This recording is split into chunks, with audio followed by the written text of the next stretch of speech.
Voilà. Awa siko na koti boulevard Lwemba na bandi yango malembe na bandi yango pena malembe nazo kende bongo tina suka da boulevard Lwemba yango yo bomoni bino monde ekoma donc entrée yango yo okouta omina Kimbantseke vers marché Bakwanga aujourd'hui pena moto ti quartier 1 dans moto pena comme qui n'a fait que partenaire idéologie ndenge salami au moins pena misala ndenge salami donc d'acteur ya osarate parce que pena normal et puis voilà donc wana bozomo la bongo eza résidence ya ancien bourgmestre ya commune ya Njili Papa Lwemba voilà pe moi na bozomo na wana papa mwana ya Papa Lwemba défunt oya tika biso donc à l'époque pendant benga bango ba comment oui ekoya na kaka ekoya oui ba commissaire aux zones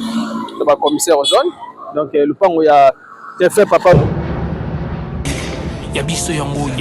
oyo eza biso na biso suka ya makambo elike bandeli mesiko yo ndetango na biso lelo eza lelo don't have to wait till tomorrow poto kende liboso tia kondima likolo na nyoso po mosika to witi nini te to moni na nyoso to sali mekoli forever grateful I'm counting my blessing my way to begin cause eleki mingi likolo na seko likaba ute bandeli si to benga mabalongi always give thanks for them. Mesdames et messieurs, chers amis internet, bonjour, bonsoir et soyez les bienvenus sur votre émission Tolo de la commune. Alors, nous sommes dans le biso sur le terrain. Nous allons vraiment basé pour nous relaxer téléspectateurs qui fait internet na biso. Vous allez toujours scotcher ma solo pena ile que la rabino dit battre parce que nous allons TV et ça radio TV. Voilà, mon habitant na bino Rotakin 24, les lions de la presse congolaise, journaliste d'investigation, na kota bina partout pour que na laksabino kaka masolo nenge ezotambola awana vu professeur Kinshasa topé na RDC Mobimba. Voilà, chers amis internautes, en tout cas un grand merci na bino ndenge vraiment botalaka émission ebandeli tina suka ba téléspectateurs na biso ya biso podcast. Donc ne aloba kaka bo s'abonner massivement. Ok, tina cloche ya notification comme ça nous appelle ba émission qui toko ba côté là yo toza na YouTube toza na Instagram Facebook et puis toza na page TikTok kuna po comme on appelle mama solo ya kitoko vraiment un grand merci à l'être d'affaires batumoko bien et maman Laura Chou mère boss et maman Abana Belé un grand merci à vous un grand merci à mon vieux Charlie Waingo. Il y a Maman Coco Matiati ma 001 € dans l'homme. Voilà, chers amis internautes, chers amis téléspectateurs. Naïbi que Bobenga Kinga est trop, Bobenga qui a trop. Neka Rezala Bolobaï que Boulevard Lwemba Nenge et comment tout le monde a un suscité. Boyaka Bongo na débit. Alors, Nenge comment il y a Bobenga trop. Mon habitant Bino Kin 24 Wata, journaliste d'investigation na Kiti Bongo na Laksabino. Boulevard Lwemba aux amis bongo na commune Njili précisément na quartier 7 et ben voilà awa naza wapi awa na kolaksa bino kaka naza na route ya utaka bongo Sainte-Thérèse azokende bongo tina virage akiti bongo tina virage et virage oyo kaboli bongo donc vers route ya Sekomaf virage wala to benga entre quartier 8, quartier 6, quartier 9. Donc, il y a 4 quartiers. Donc, il y a 7, il y a 8, il y a 9 et puis il y a quartier 6. Voilà, oyo bozomona oyo. Yé, nzela oyo azoka ayake bongo déjà na sala binango. Et akena bongo ti na mettre coquet ya les quartiers voire même na Bakwanga na commune ya Kimbantseke. En tout cas, félicitations à Excellence Daniel Bumba Lubaki Mokonze Ngumba ville province Kinshasa. Félicitations na numéro 1 ya commune Njili tozobenga ye Fatih Junior papa Nabiso Excellence Mbumba Ngalema Papi mais c'est le bourgmestre c'est papa social. Un grand merci à vous. Il faut apprécier l'homme de son époque. En tout cas, ils allaient rappeler bien. Et là, oh bozomo na wana ezabongo Omnisport au basali biso awa na commune ya Njili non loin na tribunal donc wana ezabongo na quartier 6 ben na koya tokoza susu tokoluka pena émission tokokota pena na kati wana dans la Sabino parce que nga naza journaliste d'investigation boyebi mon abitinda na bino ndé kaka ezala donc omnisport ya mwana ba osala déjà donc kala mingi te masolo zo qui déjà na kosila toyebi bien koto ndenge ezalaka bon vena mabele donc mabele ezalaka njili 1 njili 2 njili 3 njili 4 mais lelo botala bino moko lenge ekomi et puis ba ndako bozomona wana ezali bongo na quartier 6 ezalaka na école ya ITPM Institut Technique Professionnel Mununu donc bana njili bayebi ITPM ezalaka awa couleur ezalaka na naina et monaka etikala Daniel Komonika mjetikala et puis na sima na ngwana toza bongo na Institut L'info voilà donc ITPM bateka la bango batela bango ba palais le ngwana ngo ba etelo ouais ça bongo na quartier 6 voilà maintenant ngana zo kende siko malembe na la Sabino boulevard Lemba la biso ndenge ekoma en tout cas vraiment na bino moko nazo ke malembe na kota boulevard Lemba restez toujours branchés restez toujours scotchés sur votre chaîne Yabiso podcast donc voilà nazo kende siko molo pona kota boulevard Lemba et ngama bozomo les abongo quartier 6 et awa voilà chers amis téléspectateurs donc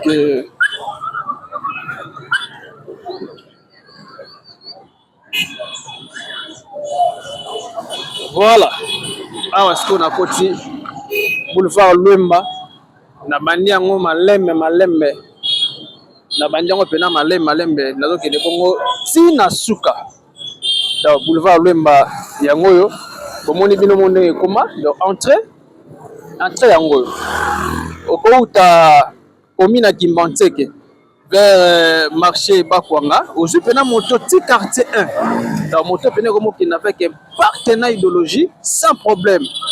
en tout cas bozo mona bino moko beto bomoni misala pena ndenge salami bomoni pena misala ndenge salami donc beto ya kosakana te basolo pena normal et puis voilà donc na bandi siko kokende sikoyo malembe donc naza awa na quartier 7 vers boulevard Lemba donc naye kolakisa bino kaka boulevard Lemba ndenge ekoma restez toujours scotché et on se trouve juste après merci.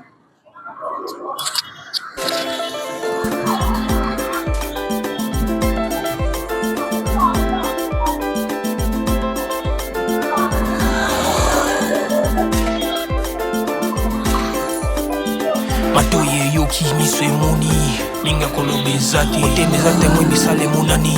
linga kolobe zate uti mosika esasa tokomi linga kolobe zate ya kolobe zate linga kolobe zate ya biso yango oyo eza biso voilà chers amis téléspectateurs donc voilà bozomona eza école ya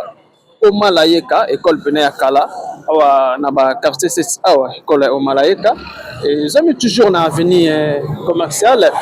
et ne ba mino kaka TV radio toujours lisu likula lisu et wana bozomona bongo eza résidence ya ancien bourgmestre ya commune ya Njili Papa Lemba wala pe mwana na bozomona wana papa mwana ya Papa Lemba défunt oya tika biso donc à l'époque pendant benga bango ba comment oui ekoya nango kaka ekoya oui ba commissaire aux zones donc le pango ya défunt Papa Lemba yango yo et bandi na ko awa ti bozomona place ya étage wana ezali donc le pango ya défunt Papa Lemba yango yo donc boulevard Lemba batika pe na kombo ya boulevard Lemba donc et moi je continue toujours nazo kene malembe donc naza na Lemba nazo kene malembe kaka ndenge ezalaka merci. Ouais, je continue toujours donc naza toujours awa na boulevard Lemba pour la Kesabino lolenge nini le président de la République le garant de la nation monsieur Félix Antoine Tshisekedi Tshilombo ndenge alobaiki non béton na béton et béton zomona yango pe esala pena kitoko avec partenaire idéologie donc voilà ba nzela pena ezo salama tozomona na ba limité misala salama tozomona na ngiringi tozomona bongo na kasavubu pe misala salama vraiment et puis na tchangu pe tozomona déjà misala eza bongo na ba commune différentes quoi Masina Njili qui montre que misala salama salama déjà matetele Mbappé déjà avec un partenaire idéologique baza déjà dans les bords. Donc voilà, c'est toujours na boulevard Lemba oyo ezami bongo na quartier 7. Donc botala bino moko ba faire grandir yango ezali pe mokie mais lelo sikoyo ba faire grandir yango tomoni Lemba ndenge commis donc population ya Njili baza vraiment na esengo pour akomi kotambola pena sur le béton donc moto pena zo tambola pa mango neti na film bazo ki avec un partenaire idéologique libulu ezate donc misala ezo ki pena kitoko donc bino boso mona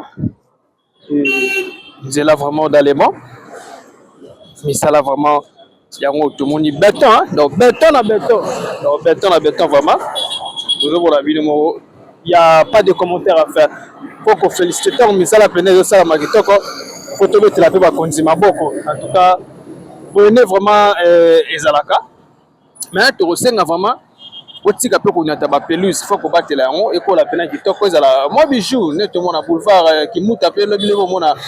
neto mona ba ka pe na boulevard kimuta wana ba beti pe ba tour ba otambola pe bazo mona pe ça la ba pe bien le mapé eza pe bijou dans za pena bijou ozo mona bilemo donc na banda ki na quoi na bangi na quoi entrée na nga ya Saint-Thérèse wana et maintenant na zasiko awa na katikati nazo kine malembe si isika wapi boulevard Lemba esuka donc dans la Njili quartier 7 kolaksa bino nzela ndenge ekoma bopeto et puis komona bongo mapango oyo eza bongo awa na quartier 7 super valeur et si valeur makasi pena yango sakana te donc sakana te abene ko pena parler soko oyo parler ni c'est commercial awa boye faut kozala pena na mwa quoi o toyebi Njili na 7 Njili quartier 1 quartier 7 la garantie na bango nde ezalaka likolo trop les deux quartiers là nde ba garantie ya likolo et maintenant on a ndenge siko batie déjà sous béton boye toyebi te j'irai comme susu ba combien donc voilà il y a bientôt peut-être tout le monde a bon ba ya éclairage public donc côté bozo mona bon ba tie ba singa ya rouge wana eza bongo ba installation nango kala mingi te mona pena ma côté pena mati wana misala pe zo kende na ndenge elongo bani avec un partenaire idéologique donc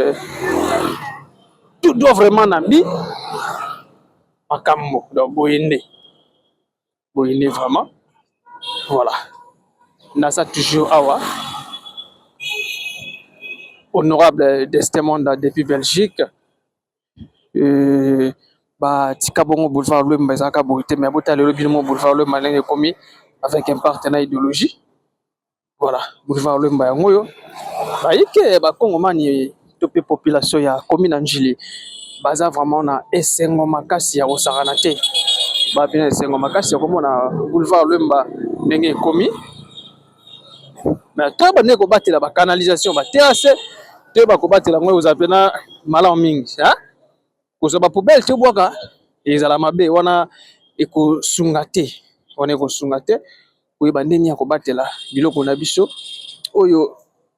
l'état congolais to pe bakonzi na biso uti bongo kosala biso eza pena malamu mingi voilà bozomona bongo eza bureau ya SNEL ezo peka awa na boulevard Lemba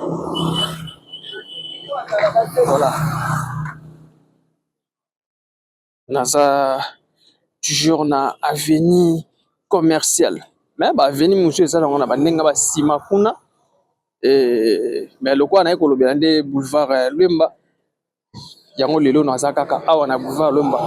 kolakisa bino kaka boulevard Lemba ndenge ekoma avec un partenaire idéologique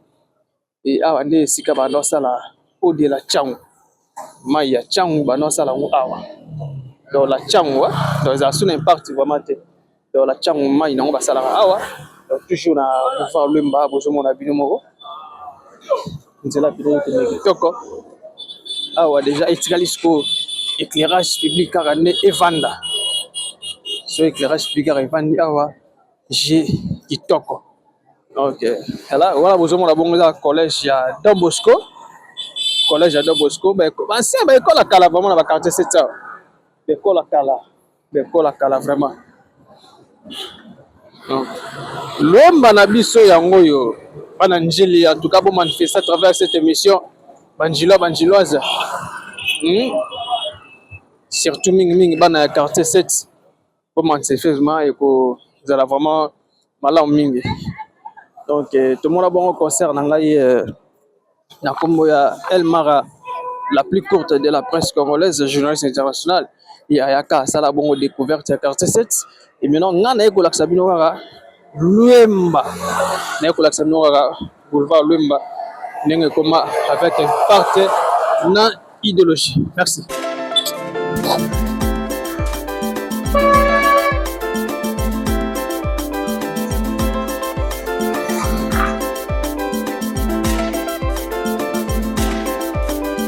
Matoye yoki miso emoni linga kolobeza te otemeza temoi misala emonani linga kolobeza te outi mosika esasa tokomi linga kolobeza te ya kolobeza te linga kolobeza te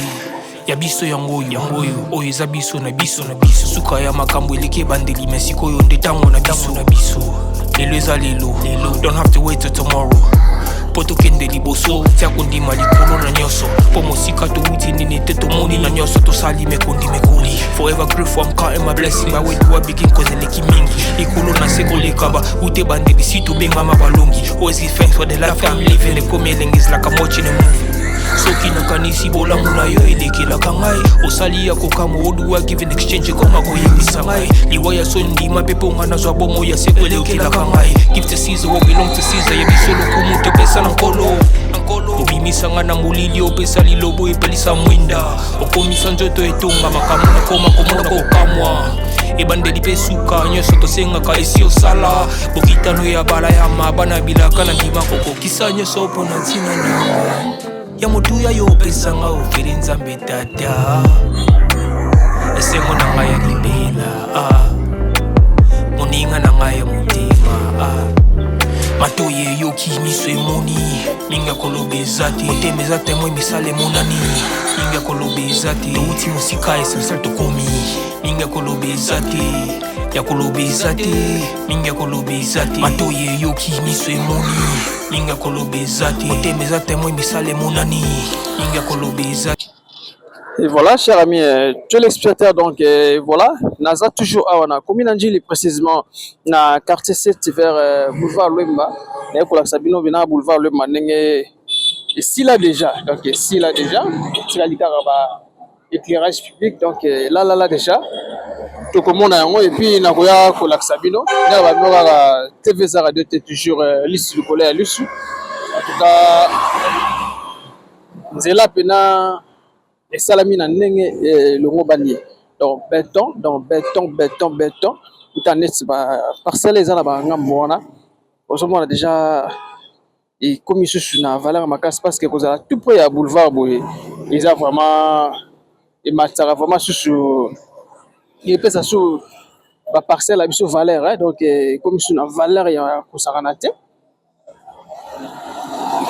voilà. Et ce bâtiment-là, on est à l'école à lycée Sainte-Germaine. Dans le lycée Sainte-Germaine. Non, on a un nouveau bâtiment au Salé Bichot, maison communale. C'est le bâtiment le plus beau de la République. Bâtiment le plus beau de la République. Donc, on a pu la Sabino. Et ils ont pu toujours avoir na boulevard Lwemba et là vous avez les écoles à Luango et ça bongo Sedek mais Sedek est comme à Liboso kuna avant la station à Lwemba donc là bozomona en tout cas boulevard Pena Kitoko avec un partenaire de logis et ce bâtiment là école ya lycée Saint-Germain ceux qui na kebo na bima avenue Guadeloupe na avenue Guadeloupe et bâtiment bozomona na coin wana wa business na balabala eza bongo résidence ya défunt grand prêtre Wabelo Rango donc wana résidence na pena na vanda ya mwana sur avenue Guadeloupe ben nga na zala commercial vers boulevard Lumba na ko laksa nonde Lumba leo na ko lobela Lumba laksa nonde misala oyo papa na biso Daniel Bumba Lubaki ndenga lobaki Kinshasa ezobonga partout donc nzela yango omoni boulevard Lumba kitoko taba mituka oyo ezouta bongo Sainte-Thérèse bazouta bongo misu bazouta pe Kimbantseke da baotambola pena kitoko bazokende vers quartier 1 donc voilà mon ibino moko nzela ndenge ezokende avec un partenaire idéologie la école ya lycée Saint-Germain yangoyo lycée Saint-Germain yangoyo ezapeka zami tupu awa na boulevard Lumba et cher ami internaute chaîne YouTube et puis ce podcast en tout cas vous s'abonner massivement et là nous kaka TV radio toujours l'issue du colère l'issue biso vraiment to guitare sur le terrain de l'accès à bino pena actualité hein donc tu as pena sur actualité donc voilà lycée Saint-Germain nangoyo dans la quartier 7 boza wapi bo manifester après cette émission et là nazo kene malembe na comme na nouveau bâtiment au basali biso maison communale bâtiment le plus beau de la République siko wapi excellence Papi Mbumba Ngalema et bonga na ye zawana pona kokamba toujours commune ya Njili tuka to benga bongo papa social et moto moko bien donc bomoni bino moko naza na Lumba na traverser na okatsa la ngambo ya lycée Saint-Germain nazola bino bâtiment ya nouveau maison communale hein? Bâtiment na onde basali au mon bino moko maison communale c'était pas comme ça ndenge comme lelo tribu ndenge zalaki mais na bokasi ya gouvernement congolais neka moko zamboka yepena za makasi côté infrastructure donc et ben voilà yango bomoni bongo misala oyo ndenge ekei na lombango donc oyo eza bongo nouveau bâtiment yango yo maison communale ya Njili ce que vous êtes en train de voir là maison communale ya Njili yango en tout cas félicitations na ba konzi na biso ndenge ba sepelisi vraiment bana Njili comment on a vraiment eloko ya boye en tout cas kitoko pe elengi botala bino mon nouveau bâtiment yango il faut apprécier l'homme de son époque. En tout cas, félicitations à excellence Papi Mbumba Ngalema, bourgmestre ya commune Njili et bâtiment yango yo tout monde bongo maison communale Njili. Maison communale Njili yango yo bono zomona. Bâtiment le plus beau en Afrique centrale les numéro 1. En Afrique centrale les numéro 1 et soki ba sali bongo ouverture nango et na bokasi ya chaîne mino bolina makasi ya biso podcast to kokota pena na kati pour que to laksa bino ndenge nini bâtiment na biso oyo ndenge ba saleli yango ozomona nouveau maison communale ya Njili nouveau bâtiment utala togo wapi kitoko pena makasi voilà naza awa toujours na boulevard Lumba atosomona eza bâtiment ya Mfika na babiloko ya kala mafika yo romeli na quartier 7 donc romeli pena awa na quartier 7 avec un partenaire idéologie komoni oyo eza ba installation ba sala pona kota bongo ba éclairage public awa boulevard Lumba. Donc voilà, nous besoin là. Et na soki ndesiko malé mina koma na suka donc na non loin, donc non loin. Et na koma déjà ici cap boulevard Lumba et Suki. Merci beaucoup. Restez toujours branchés sur votre chat.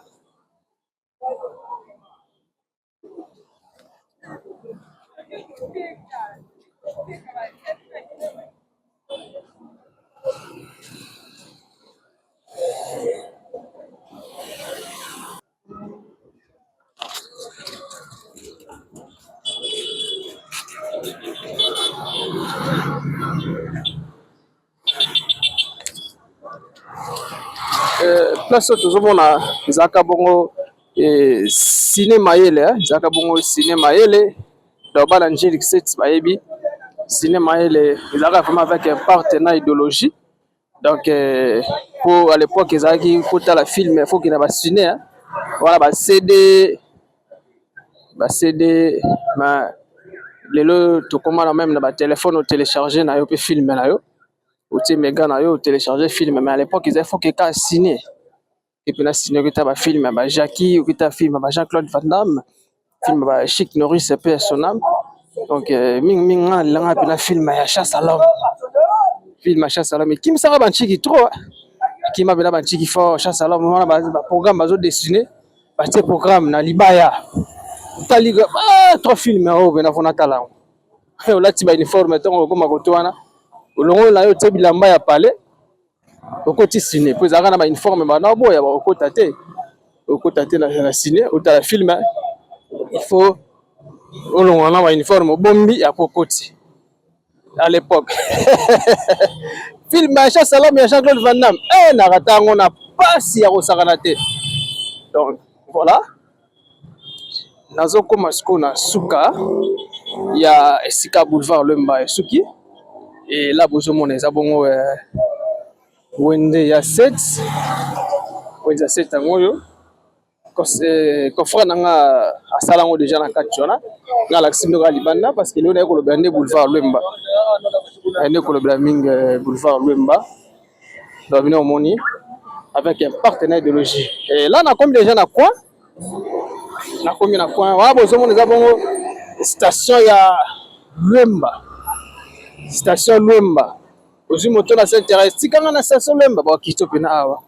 comment ya papa Lumba eza bongo moko ya ba commissaire aux zones ancien bourgmestre ya commune Njili papa Lumba pe asonami bonne tikala vraiment ezalaka bien tu as payé là au mot ya sinon c'est mbumba ngalema papi pe tikali pe na Njili uzole kapota la kino boulevard mbumba ngalema les tout le monde lelo kimbuta et voilà chers amis téléspectateurs donc awa naza siko na coin même mayo koya na nzela oyo euti bongo mangobo topé district euti mangobo district alors qu'il est vers quartier 1 entrée à Eucalyptus alors qu'il est tinzela wana maintenant nga na utaki nazaki na entrée na kotaki bongo na Sainte-Thérèse wana et boulevard Lumba na bino ndenge koma yango yo tozomona avec un partenaire idéologie Lumba yango en tout cas bana Njili quartier 7 bon manifester à travers cette émission donc béton na béton donc boulevard Lumba yango yo na Njili quartier 7 et wana tozomona eza bongo station Lumba en tout cas moko ya bino mona bitinda Watakin 24 les lions de la presse congolaise ne bolba na ngaka ke na la sabino boulevard Lumba ndenge koma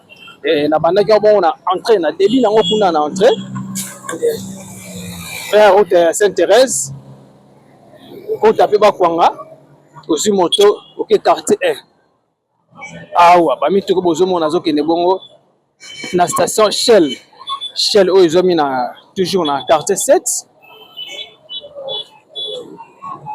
ngamba bozomona eza bongo quartier 1 eza quartier 1 étage bozomona eza quartier 1 donc c'était yango yo boulevard Lumba bino momoni ndenge koma En tout cas, kitoko vraiment boy, kitoko makasi. Kitoko makasi vraiment en tout cas, ndeka papa na biso Daniel Abumba Lubaki Lubaki Kinshasa iso bonga tout le monde vraiment misala iso ça m'appelle Njili parce que Njili peut bénéficier de l'infrastructure. Donc Njili peut bénéficier makasi misala penezo qui n'avait qu'un partenaire idéologie. Donc tout le monde bongo stade ya Omnisport, Omnisport ba sali biso wana. Et comme kitoko makasi donc voilà boulevard Lemba yango donc boulevard Lemba yango bozomona Lemba la bino yango yo ça le pena kitoko en tout cas sengo makasi donc sengo makasi vraiment bana Njili ba pena ya kosepela moto pena ko za moto à place na telemi mona bandeko wala a cela mona moto ko pena moto wana ti akokepe Kimbantseke très à l'aise et Kimbantseke vers Bakwanga très à l'aise. Voilà, chers amis, tous les secteurs, chers amis internautes, en tout cas, un grand merci à vous. Nabi Keboza qui venait belé, Liboso ba etando ki la bino ko na bongo émission na ko la sabno lelo boulevard Lemba, c'était pas comme ça. Isaka Boté ma boté la bino mo lelo ndenge boulevard Lemba na bino est commis avec un partenaire idéologie en tout cas qui toko vraiment connaît à l'armée. Te bara ko batela ba carnivore et ko za pena malam en tout cas coup de chapeau na excellence Papi Mbumba Ngalema. Il faut apprécier l'homme de son époque. Donc, tout le monde est Njili, vraiment, ils ont bon. Il y a Zawana, Njili, ils ont bon. Alors, faut te voir qu'il est pénal, Flair, faut te voir qu'elle a fait. Mon conseil, Ngumba, vu pour la Kinshasa, papa, la biso, Daniel, Bumba, Lubaki, tu vois qu'il est pénal, Flair, parce que Misala pénal et Osalama Malamo. Merci beaucoup, Ngalabino, de ceux qui a biso Awa, et tu écoutes à la bongo la prochaine émission, et vous appelez Malaming. Donc, quand tu votre humble serviteur, Watakin 24, na pesi bamote belé pa ya papa Simon Faka stati à Paris, il y a maman Cécile Massang Moulongo ma bikisi la tête ainsi qu'à mon vieux Derlin Mbituvova depuis Hollande. Un grand merci à ma grande sœur chérie Lana, moi s'appelle Zela Mine le roi porte à Lola. Il y a papa Jérémy, un grand merci à ma grande sœur Clarisse. Il y a bien un héros dans la bien femme dans l'ombre, parce qu'il y a le baraté, femme dans l'ombre. Donc, un grand merci à vous aussi, un grand merci à maman Marie-Claire Mwanga, un grand merci à ingénieur Do Bassadissa Lissanzambe. On se retrouve à la prochaine numéro et portez-vous bien. Bye.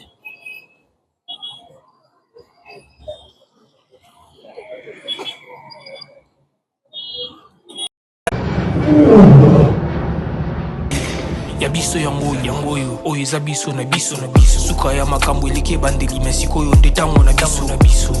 lelo eza lelo don't have to wait till tomorrow poto kende liboso tia kondima likolo na nyonso po mosika towuti nini te tomoni na nyonso tosali mekoli forever grateful I'm counting my blessing my way to a begin cause eleki mingi likolo na se kolekaba ute bandeli si tobengama balongi always give thanks for the life I'm living the coming is like I'm watching a movie soki nakanisi bolamu na yo elekelaka ngai osali ya kokamo